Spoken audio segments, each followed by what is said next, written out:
খাদ্য নিরাপত্তা নিশ্চিত করা, জীবিকা সুরক্ষা এবং বৈশ্বিক সার ও জ্বালানি বাজারের অস্থিরতার প্রভাব মোকাবিলায় বাংলাদেশকে জরুরি সহায়তা হিসেবে প্রায় ১.১ বিলিয়ন মার্কিন ডলার, প্রায় ১৩,২০০ কোটি টাকা দিচ্ছে বিশ্বব্যাংক।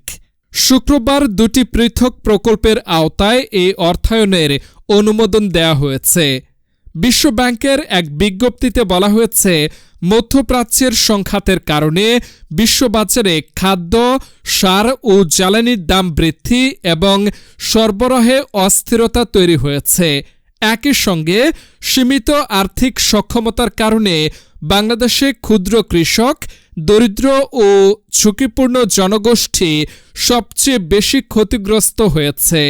বাংলাদেশ ও ভুটানের জন্য বিশ্বব্যাংকের বিভাগীয় পরিচালক জে পিসমে বলেন, এই সহায়তার মাধ্যমে ধান উৎপাদনের জন্য প্রয়োজনীয় সারের সরবরাহ নিশ্চিত করা, মানুষের জীবিকা ও কর্মসংস্থান রক্ষা এবং জরুরি সেবা অব্যাহত রাখতে সহায়তা করা হবে।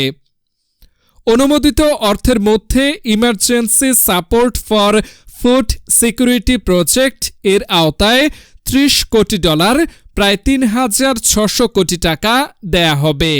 এই অর্থ দিয়ে ২০২৬ সালের জুলাই থেকে অক্টোবরের আমন মৌসুম এবং ২০২৬ সালের অক্টোবর থেকে ২০২৭ সালের এপ্রিল পর্যন্ত বোরো মৌসুমে প্রয়োজনীয় সার আমদানিতে সহায়তা করা হবে। বিশ্বব্যাংকের তথ্য অনুযায়ী বাংলাদেশের মোট সারের চাহিদার ৮৫% বেশি আমদানি নির্ভর। প্রকল্পের আওতায় ৬ লাখ টন গুরুত্বপূর্ণ সার আমদানির অর্থায়ন করা হবে, যার অর্ধেক ইউরিয়া।